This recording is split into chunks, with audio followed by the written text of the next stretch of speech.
Well, welcome and thank you for joining Fort White Alive's virtual Earth Week at Home presentation on conservation connections. We're so pleased that you've tuned in to safely celebrate our beautiful planet with us. My name is Dana and I am the Group Services Manager at Fort White, and I'll be your moderator for today. To make sure that there are no technical glitches and to get the best audio for everybody to enjoy this presentation, we are going to ask that you keep your microphone turned off and that you direct all your questions to the chat function. I'll be monitoring those and we'll pop those questions in when it's appropriate. We will take time, of course, at the end to answer any last questions that you might have. I'd like to welcome Pauline Bloom and Howie Singer for joining us today. We appreciate you taking time on your Sunday to join us and to talk to us about some conservation and hunting and wildlife management. So everybody, please sit back and relax and enjoy the presentation. Howie and Pauline, take it away. Thank you. Thanks, Dana. I'm going to get started. My name is Pauline Bloom. I'm a regional wildlife manager with the province of Manitoba. I work in the wildlife, fisheries and resource enforcement branch. I always have to check what that's called because we have had a number of reorganizations recently, so our name is always changing. So, and the mandate of our branch is to protect wildlife resources in a manner that's consistent with the conservation of species and ecosystems and for the benefits of all Manitobans. So, Howie, did you want to introduce yourself first, or do you want to just introduce yourself? Do you want to introduce? No, go ahead. I can do that later, I guess. Okay, that sounds good. Okay. So I'm just going to give you a little update or a little overview of kind of some general wildlife management concepts and things that we have to think about as wildlife managers. So when we're talking about wildlife populations, we're always asking the question, how many are there? How many are there of that species? And how is that doing over time? So basically, you know, is the population stable? Is it maintaining a stable number of animals over time? Is it decreasing or increasing? Is it increasing over time or is it decreasing over time? And so when we find these population trends and monitor them over time, we have to take certain actions, management actions, in response to how those population numbers are doing. So in terms of decreasing populations, we have to take actions to bring the numbers back up if we can. That's kind of when we get into talking about species at risk and endangered species. And then there's times where populations are increasing. And this is kind of when we can get into talking about hunting, using hunting as a management tool. So over time, and especially if the species is a game species, so that's a hunted species, it's a value to those Manitobans that hunt, then you want to have a healthy and growing population of the animals. You need it to be sustainable to allow harvest. But there are times when the population can increase and it becomes higher than what we would say is socially tolerant. As you get too many animals in a population, they can start to get into problems with people. They can, and so as a result, sorry, I'm sort of stumbling here, but so if you get too many of an animal, then we need to have some tools to bring the numbers of those animals down. And that's when hunting can be quite useful and helping to control populations. So one animal that you are all familiar with in Winnipeg, I know, is the Canada goose. This particular one is the Greater Canada, which is the big Canada geese that you see on the golf courses and in the parks and all over Winnipeg and Manitoba, or southern Manitoba. So these geese were just declared overabundant this in the past year or so. And Manitoba has been initiating some spring conservation goose seasons. And as a result to help bring those populations down. Typically, goose hunting seasons are in the fall when they're starting their migrations to their southern wintering grounds. But we have 2 goose populations that are declared overabundant in Manitoba, the snow goose and now the greater Canada goose.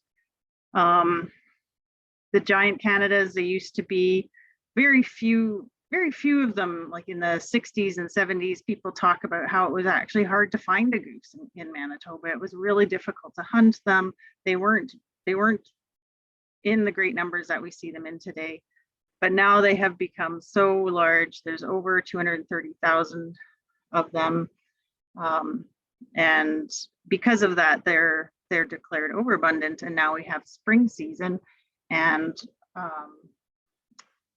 to get to that number and to understand kind of where, how many geese there are and which ones arrive first on the breeding grounds, we use a banding program. And so you can see this goose in this picture has a band on its leg, and the records from those bands and from Hunter Harvest are used to kind of determine harvest numbers and population status. But also in this particular case, we did a special study using geolocators, which are a special kind of satellite tracking device, and they were attached on the opposite leg from their band.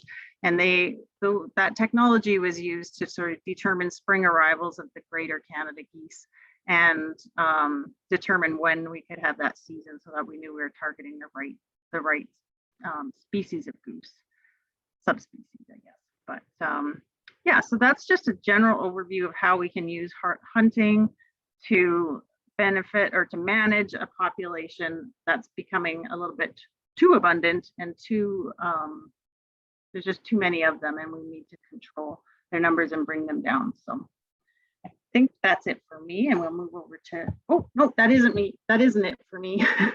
So before you start hunting, or if you are interested in getting into hunting, or you're interested to learn about what the seasons and the regulations are, you should start with the Manitoba Hunting Guide. It's available as PDF. You can have it on your phone now, and in that guide are all the hunting seasons, bag limits, and everything you need to know to get started as a hunter in Manitoba. Now I'll hand it over to Howie.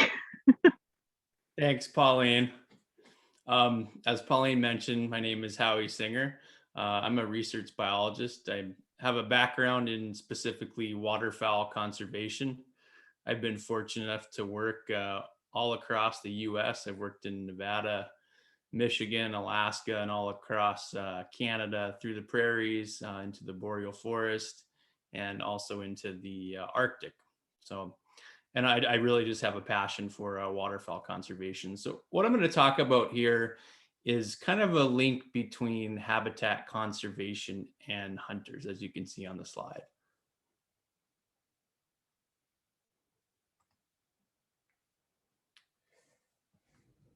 So I'll start by giving a little bit of background on kind of this linkage. Prior to the creation of this Migratory Bird Treaty Act, many of North America's bird populations were overexploited. Most people have probably heard of the passenger pigeon going extinct. And prior to that, it was so abundant, it used to darken the sky when a flock came overhead.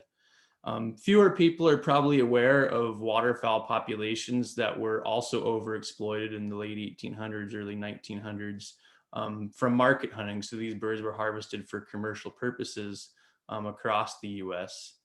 And this basically led to, Congress in the United States realizing that there was a need to protect migratory birds. So the Migratory Bird Treaty Act was really the first big international conservation related act in North America, and for that part really in the world, to protect migratory populations. This was focused around waterfowl and was later signed into agreement with Mexico and other countries across the globe that also realized an importance of an international mandate to conserve migratory birds. So following up with this, there was after the passing of the Migratory Bird Treaty Act, the U.S. Fish and Wildlife Service, which is kind of the U.S. government's branch that oversees migratory birds, they created what is commonly referred to as the federal duck stamp. And the idea behind this was to raise money for waterfowl conservation directly by using the proceeds from a stamp that's required for hunting to support habitat conservation throughout the North American breeding grounds for waterfowl. And this case in the US to create the National Wildlife Refuge System. 98 cents of every dollar from the stamp goes directly to conservation. And as you can imagine, based on the wording of this stamp here, I guess you can't see maybe you can see my cursor here. The migratory bird hunting stamp was originally created for waterfowl hunters that had to purchase this in order to hunt waterfowl. And you can see that it was $1 in 1935. And this last stamp, this was just the previous hunting season, was $25. So over time, there's been a lot of money invested into this. Almost $1 billion has been raised through this sale. And that's been used to protect about 6 million acres of waterfowl habitat. And the smaller stamp down here, this is Canada. We've only had this stamp since 1985, so about 35 years or so. But to date, similar to the US, a lot of money has been raised through this for conservation. And this has about $55 to $60 million, and it's funded over like 1,500 habitat projects throughout Canada. So kind of taking another step forward from there, these were kind of like the original funding tools for hunters. Then you had the creation of the North American Waterfowl Management Plan, and that kind of led to the branch that oversees the money coming from there, and that's the North American Wetland Conservation Act, which then distributes money out to non-governmental, nonprofit organizations such as Ducks Unlimited Canada and Nature Conservancy Canada. The NAWAMP here, this top one, this was created in the 1980s. The prairies were becoming increasingly dry. Prior to that, waterfowl populations had been booming, hunting regulations were very liberal, and managers soon realized in the 80s, throughout the drought in the prairies, potholes were drying up, wetlands were being lost, something needed to be done. And it was recognized that it had to be an international effort since, waterfowl are not just in Canada. They breed mainly, a lot of them breed in Canada, the majority of them do, and then they also go south to the US in the wintertime. So, the NACA portion of this here, it's at least 50% funded by excise taxes paid by sportsmen throughout purchases of hunting and fish equipment. And the other half is just government appropriations through taxes. One interesting thing about this act requires there to be a match dollar. So every dollar that NACA awards a nonprofit such as Ducks Unlimited, they have to match it with at least $1. So as you can imagine, over the last 20, 30 years, there's been a lot of money that's gone into conservation. So some of the numbers I think are just truly outstanding. I pulled some, and NACA has spent close to $5 billion and contributed to the conservation of almost 30 million acres of wetland and associated habitat. So just a vast amount of land. And then bringing that a little bit closer to home, this to me, I think is a great conservation success story in Canada, is what's referred to as the Prairie Habitat Joint Venture. On the map here, you can see this portion in blue is what we consider the Prairie Habitat Joint Venture area, a little bit up here in the Boreal where there's some more ag land. And then this green is the Western Boreal Forest. And there's also a joint venture that operates in there. And what these joint ventures do, it's kind of a conglomerate of federal, provincial, NGO organizations that have all got together with one specific goal, and that's habitat conservation work. So there's goals of target areas throughout the prairie habitat or throughout the prairie pothole region that have been valued as really high density breeding areas for waterfowl. So these organizations, they all have their own suite of tools, from land protection to land conservation easements to wetland control, things like that, to create waterfowl habitat. So this, to me, just kind of going back through the kind of history of the duck stamps and the North American Waterfowl Management Plan, NACA, it shows that there's a really strong link between hunters and habitat conservation. And I know for myself, I can kind of say that this is what led me into a career in, wildlife biology or wildlife conservation. I'm sure Pauline would also echo that comment as well. So that's just kind of a real brief introduction to it. If people have any questions, both Pauline and I would be absolutely happy to answer those. If not, we're going to just kind of jump into some questions that we thought would be relevant to people that, maybe are just getting into hunting, or, don't know anybody who does hunt and they want to get into hunting, or just kind of some, background about us and the biology, hunting, and also for me and Pauline both, like kind of local food side of things. So we're going to jump into that now and just talk a little bit about us. So I guess, Pauline, I'll ask you first. I think, what's the background of how you became an outdoor person? Good question. I love this question. Yeah, it always goes back to how I was brought up. I was not raised up in a hunting family, but I was definitely raised in an outdoors family. I grew up in Southern Ontario, right along the Niagara Escarpment. So I had the Bruce Trail in my backyard. I spent a lot of time hiking on that trail with my family. Every time I go back to see them, we do a small hike. And it's a well-established nature trail and some spectacular green space right in Southern Ontario, where there's a ton of people, but yet there's this beautiful trail system. And just that experience, camping, a little bit of fishing, not even a lot of fishing, but just growing up and I grew up on a small little hobby farm. So we just spent a lot of time outside, and I think that's where my passion for nature and the environment and understanding the requirement or the need to protect these green spaces was instilled in me as a young person. How about you, Howie? Yeah, I guess similar to that. I did not grow up in a hunting family at all. My dad was actually opposed to guns. Like guns, we had guns in the house. Is there a question, somebody? No. Okay. Sorry. So I grew up actually near San Francisco, California. So as you could imagine, not a lot of outdoor opportunities there, but my dad was an avid, backpacker at the time. And he used to take my brother and I when we were kids here in Nevada mountains.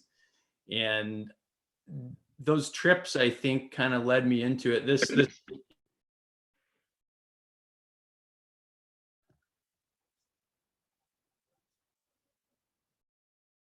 every about May or June it was done, and we would camp for 3, 4, 5 days. We'd catch a few fish in the pond, but mostly to me it was about being out in nature.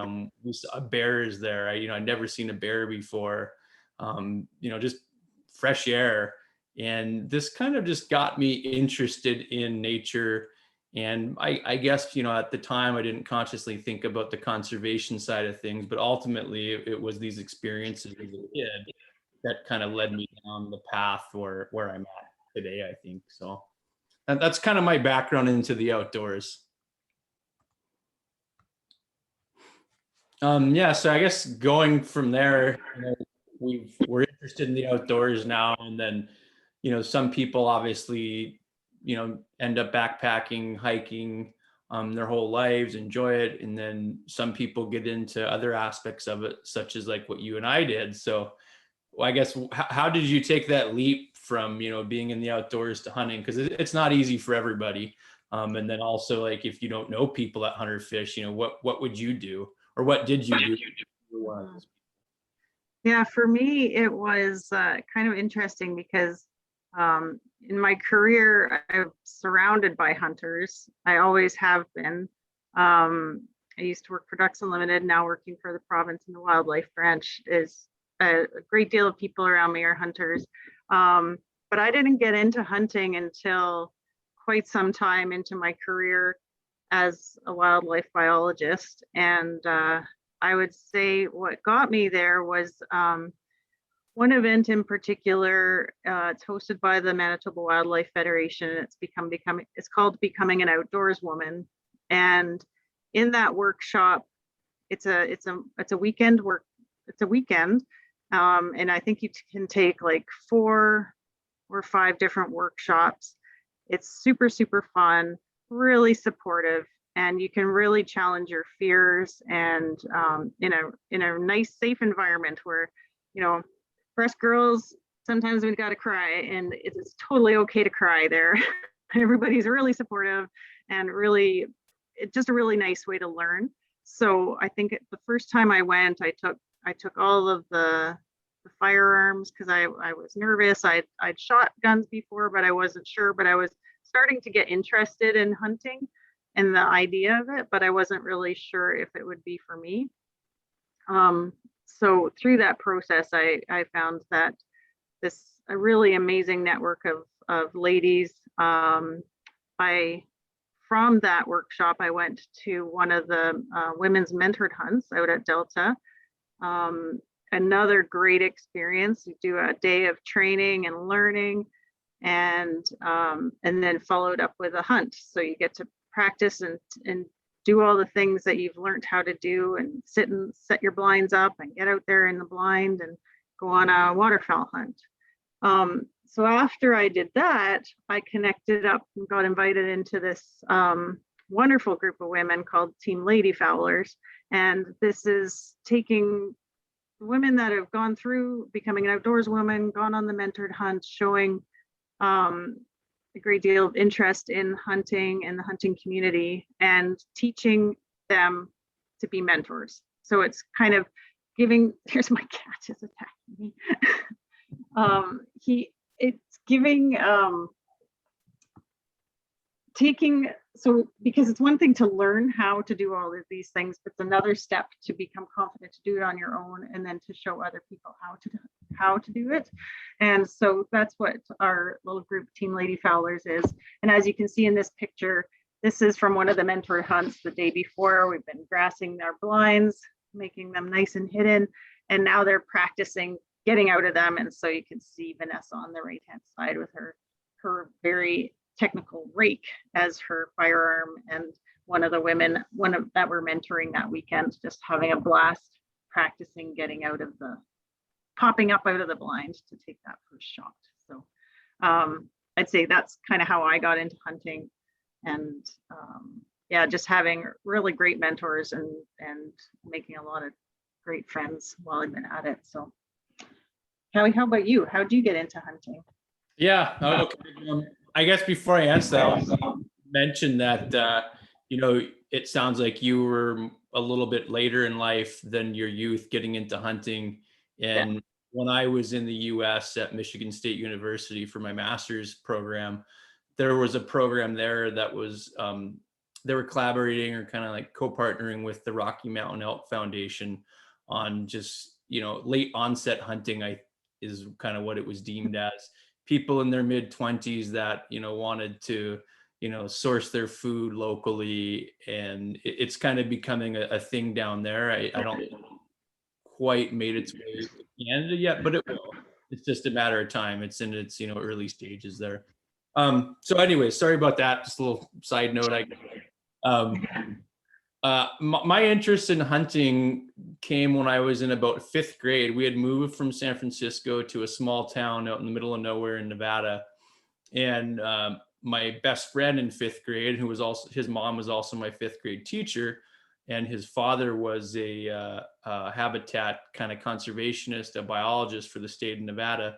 They were all very avid outdoorsmen. They hunted everything and fished for everything. And all I'd ever done at that point was caught a couple fish in my life. But spending time with them, I'd been on the pond catching a few fish and just been around habitat out in the conservation area quite a bit.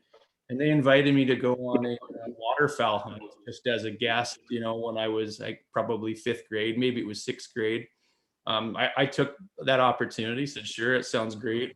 So this was my first time wearing a pair of waders and wading into a marsh in the complete dark. And that's kind of, this is a picture here of my dog Lily. And this is kind of the scene that I remember in my head from a long time ago. Just the sound of the whistling wings of ducks coming through the air. I don't even think a shotgun was shot that day at anything, but it was just being in a marsh, hearing sounds I'd never heard before. I didn't know existed really. I just kind of wanted to do more and more of it, not necessarily hunting, but just be in that marsh again and try it again. And I think I did go a couple more times, 3 or 4 times before I really had an inclination to start hunting. And so that was kind of what got me into it. And then the other part of that, that question that we were talking about, it can be difficult for people that don't, they don't have somebody. Like I had somebody, you found a group to do it. There are opportunities out there for that, but you can do it on your own too. I think it's more, it's rarer cases where people do take it up on their own. My brother was not interested in hunting at all. He kind of despised the fact that I hunted throughout most of our youth, but he came on a hunt with me. I guess we were both in our mid-20s, and we did harvest an animal together, and he ate some of it. And eating wildlife to me is a big part of it. So he actually took up hunting on his own. He bought a gun and had some friends that taught him how to shoot a gun and proper care for the gun. And he watched a lot of YouTube videos, and he successfully harvested an animal by himself on his 30th birthday for his first animal ever. So it is possible to do it by yourself. I wouldn't recommend it, but you can absolutely do it on your own. So I guess we'll jump into the next one. I think I kind of led into that a little bit. As a biologist, do you find it difficult to hunt species that you're ultimately, in charge of or helping to protect? I find that such a good question, because I think that people, well, I know in my own family, they wonder how I can hunt when I have the job I do. But to me, the connection is it just makes sense. So I don't have a difficult time hunting with it, because I know that the regulations and the numbers, the harvest levels are set in a way that are meant to be sustainable. And sorry, I did get my cat off. It's really annoying. So I feel that I understand how the regulations are set, what goes into monitoring populations, and so I feel that if I'm hunting within those harvest regulations, that it's okay for me to do that. And I feel like, just all the hunters that I know are just so respectful and ethical that it makes it so easy to do that. Yeah. What about you, Howie? I think more or less the same lines. I think probably most biologists would kind of have similar thoughts as we do. I guess just to elaborate a bit on that, I think trust in both federal and provincial agencies and government agencies that are managing these populations is a big part of it. You hope that, and I know that they're doing the best job they can. If anything, they're going to be overly cautious about harvest regulations. They're not going to, say, oh yeah, we can definitely shoot a bunch of these. It's okay. We'll figure it out. They're going to take the other approach. Like, no, we need to understand more about this population before we can allow these higher harvest limits. And, from a population perspective, and it also comes with management, I realized that, the taking of the animals within the regulations is ultimately not going to affect, the population of whatever species it is that you're hunting. So similar lines to what you said. I think I just elaborated more on like the trust of the government regulating the species that's being harvested.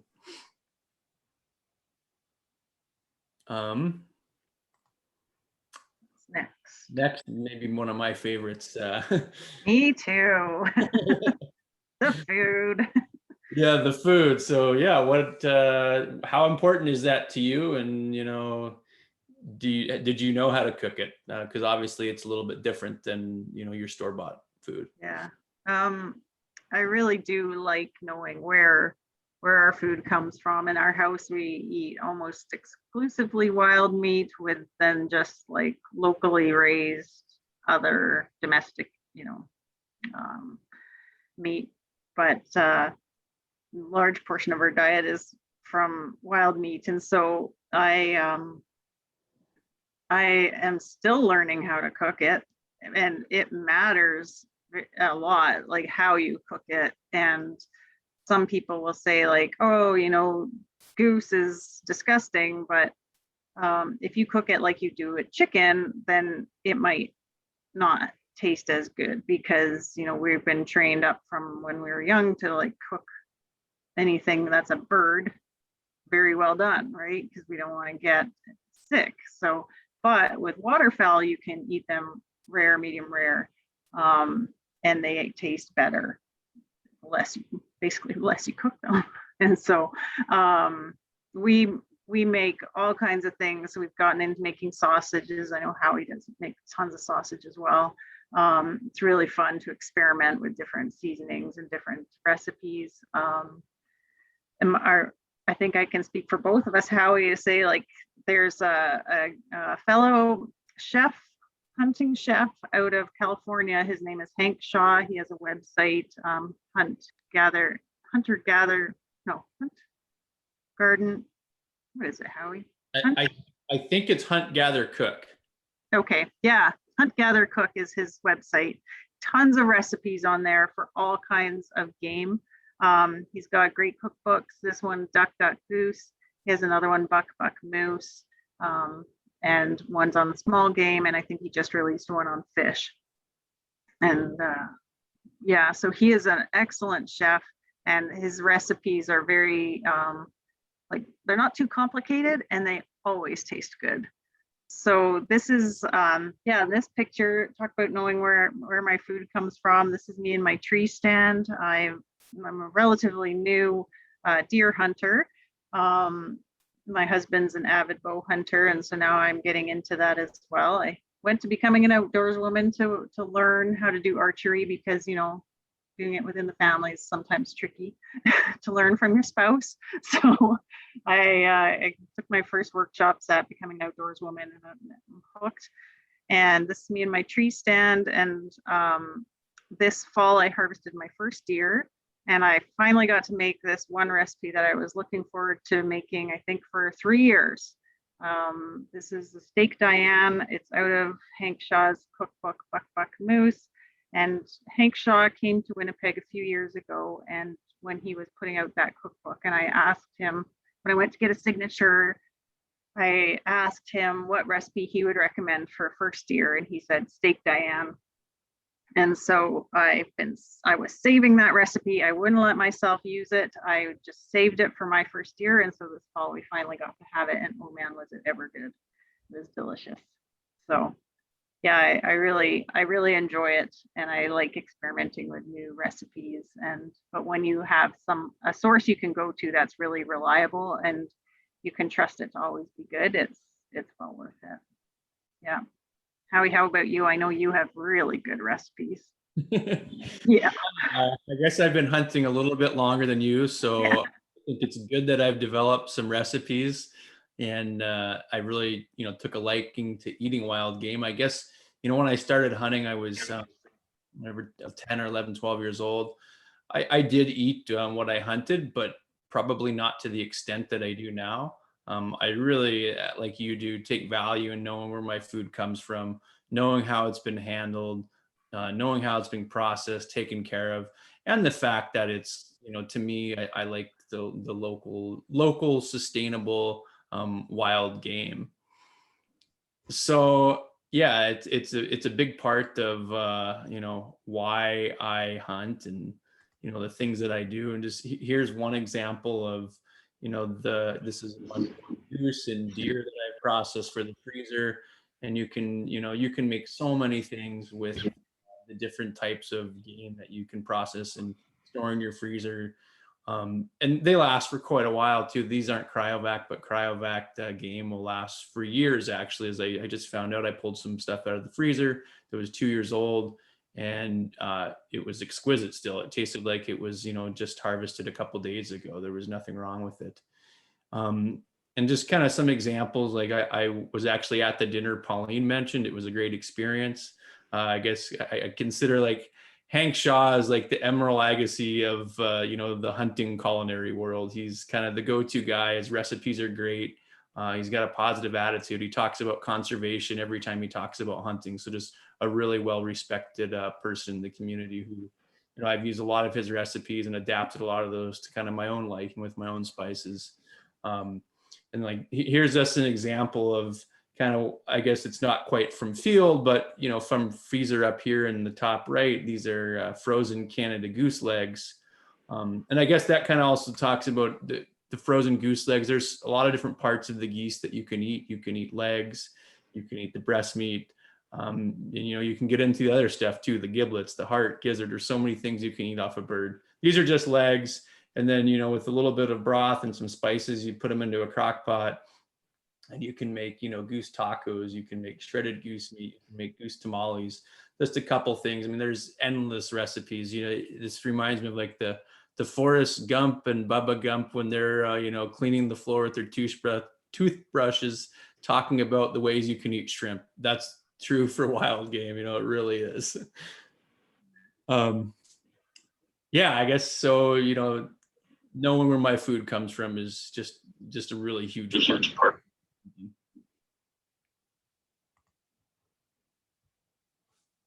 And then I guess these are kind of, I think, some of our last questions, Pauline. We've got a few minutes left. What's the most important, enjoyable aspects of hunting? I think we've kind of touched on some of them, and then, why is it important to you?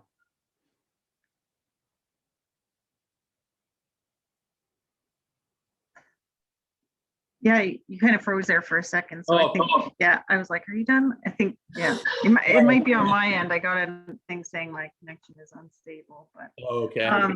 So hopefully I hang in there. Yeah, so for me, what's the most enjoyable and important aspects of hunting? For me, when I started looking at some of the pictures I could show you guys, well, this one's Howie's picture, but I'm not a morning person per se. But once I get out there and I see the sunrise and I hear the world wake up, birds calling, that's my favorite part, is just being out there and just being outside for such lengths of time. Like I spent a lot of time in my tree stand this year waiting for that deer I got. And, it's just really neat to be out there, to see the world change around you, to hear it wake up in the morning. You have to get out there in the dark and all set up, and then you just wait patiently and you start to hear the world wake up, and you get to see some spectacular sunrises, and it makes it worthwhile. And as long as you got a good strong cup of coffee with you, you're okay. So yeah. And just some of the views you get to see, I just really enjoy that. And yeah, this is from a crane hunt we went on this fall, and just beautiful. Like I really just like being outside, and the beauty of nature is really what it is. Yeah. How about you, Howie? I think from our photos, I feel like it's pretty similar. Yeah, I think I kind of came to agreement on a lot of these questions that, we thought people would be interested in, is the fact, you're outside, you're in places where there's a ton of wildlife.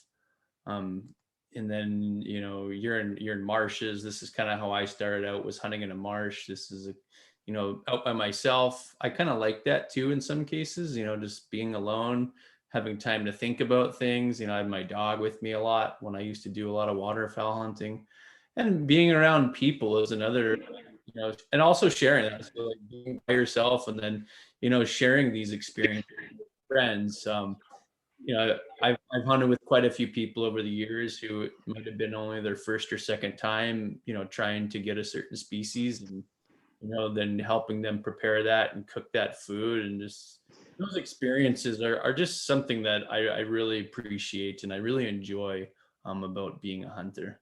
Mm-hmm. Yeah, I think one of my favorite things about hunting, like field hunting for waterfowl, is you don't have to be quiet. So, Yeah. or as quiet, so you can chit chat with your friends when you're waiting for birds, or and it's unlike deer hunting where you have to be like you're by yourself and you have to be really quiet. So, like hunting for geese is fun because you can have fun while you're out there with your friends. And I think that was our last slide. So we were just kind of thinking if anybody had any questions that you wanted to ask us, feel free to do so now. And if not, we can probably, I didn't put our emails in the presentation, but I'm sure that we can, send those off to Dana to distribute out if folks have questions about this or anything in general. For sure. I can definitely pop my email address in there, and you can email me any questions that you have, and we'll make sure you guys connect. First, I'd like to thank you for sharing your experiences of conservation and hunting with us. There are a couple of questions that have come in here. I know you talked a little bit about how you got started and some of that nervousness and stuff about getting started as hunters. What tips would you give somebody looking to get into hunting, and how would they find a mentor or somebody to show them how if they don't know anybody that hunts? Well, Pauline, I'll probably let you take that since you've been more in tune with that as of late. Sure. Yeah, I think one of the best places to start is to contact the Manitoba Wildlife Federation. They oversee all the mentored hunts in the province.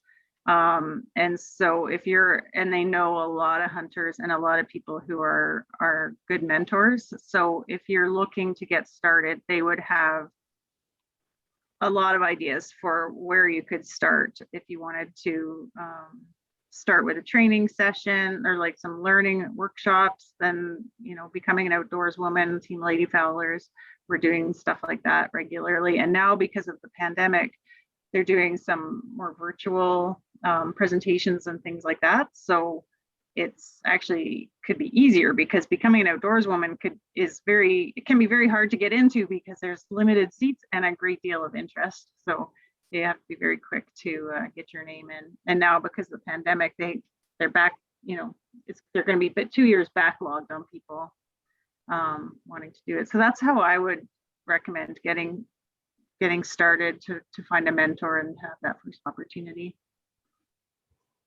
Yeah, I know some people who've gone through that program, women's program. I know several people who've gone through it. It sounds pretty amazing. Sorry, Howie, go ahead. Yeah.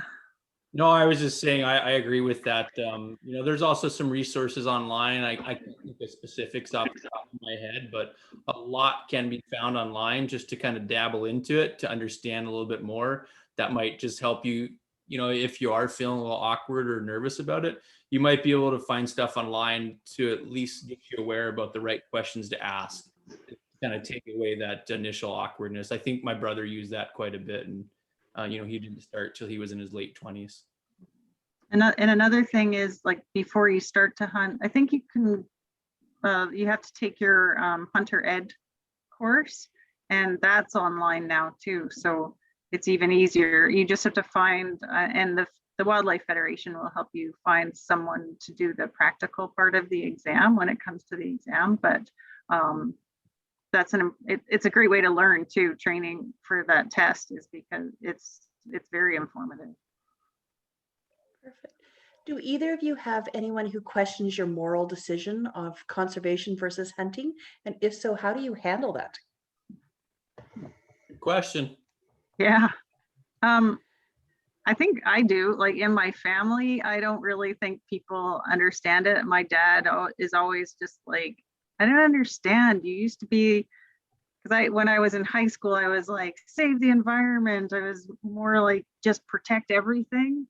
And so this transformation into being a hunter, he doesn't really get. But I just try to explain to him that, like, hunters are often some of the best conservationists and the people who are most concerned about protecting habitat, ensuring sustainable populations are on the landscape, because they're passionate about the species that they love to hunt, and they want to make sure that they can continue to hunt them. And to do that, you have to make sure that there's lots of them around, and they've got good habitat and they've got the space that they need to thrive. So that's kind of how I do it. It doesn't get everybody, right? Some people just can't understand it, but I mean, it's another thing I think that's important to talk about. We didn't really talk about it at all, is that it's still, it's not that it's not sad. Like sometimes it can be sad, right? Like I wasn't sure how it would feel to harvest a deer. I was pretty sure I was gonna take it pretty hard. I was okay because I've been preparing for 3 years. So it's not like, it took me a while to get there, but it still is pretty emotional. And I see hunters that have been hunting their whole lives and they still have an emotional response about it. And I think that a lot of people don't know that, right? Like they think that that hunters are cold, but then, I mean, some are, but not all of them. Yeah. I don't know. Howie, what do you think? Yeah. I echo your comments again there. I guess I shouldn't have let you go first on so many things. We share similar beliefs, but yeah, I mean, just explaining to people about conservation, the link between hunters and conservation is just a huge part of it, and that we're doing this in a sustainable manner, and locally sourced food, sustainability, habitat conservation. Great. So you're hunters, but are you fishers as well? Do you fish both water and or ice? Yes. I'm a very avid ice fisherman, and I spend a lot of time on Lake Winnipeg in the winter. It's close to home, and I kind of think of it as a pretty abundant resource and a sustainable resource for the most part of eating fresh walleye in the wintertime. And then I don't spend a lot of time in the summer fishing. I'm usually pretty busy with research, and I do a big garden every year. We raise some animals, some livestock for ourselves on the farm. So my time is limited in the summer, but I spend a lot of time out on Lake Winnipeg in the wintertime. And yeah, I'm pretty much the same. We spend a lot of our time on the hard water, on the ice. A little bit if we do some backcountry canoe trips, we always bring our fishing rods and do some fishing while we're out there. But I guess more ice fishing, a little bit of summer fishing, spring fishing. Yeah, I love fish. So much fun. Me too. Walleye in the winter is definitely worth it. Exactly. Yeah. Yeah. So you showed some amazing pictures of food. I really want to try those tacos. What is your favorite recipe with what you've harvested and gathered? And how did you learn how to process what you harvest and like fillet fish and things like that? You got a favorite? Well, I guess just the pictures I was going through today, the first one that really sticks out in my head is making corned goose with the breast. So it's similar to corned beef if you've had that. It's a process of curing it with some salts and sugars and spices, and then pressure cooking it so the meat's real tender. And then making a corned goose sandwich on like dark rye bread with a kind of a Thousand Island dressing, some Swiss cheese, and I've shared it with people who don't like geese, who will not touch any wild game, and actually one of them has said, I can even eat this. So it's one of my favorite things to make that I usually do, for people that don't get to eat a lot of wild game. I'll make the corned goose sandwiches for them. And then just the cleaning and processing aspect, it's something you learn over time. And when I moved here 6 years ago, I was not very good at cleaning a walleye. I cleaned other fish, so I knew how to do that. And a couple different friends taught me different ways to do it. I've probably done it 4 or 5 different ways, and every way works. Some are easier for me, some are harder. And then watching YouTube videos. I mean, YouTube has really changed the way for people to process game. That's what my brother used to do his first animal ever by himself, was watching YouTube videos, and he did a really good job. So there's a lot of resources out there available, and friends too, hopefully. Mm-hmm.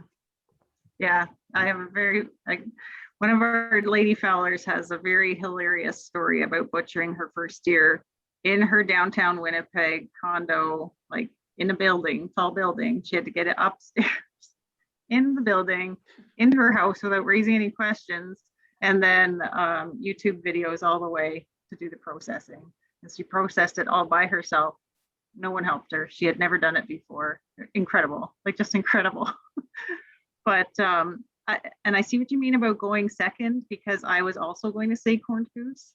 So I'll say another favorite that a friend of mine a colleague had told me a new way, like how to keep the skin on the breast when you get a goose, like certain kinds of geese. And so Hank Shaw has a quick pan fry method for those goose breasts. And I've never thought that I really liked just eat a goose breast. Like I love it shredded. I like it ground up and put into something, but I hadn't really thought I liked eating it just as the breast.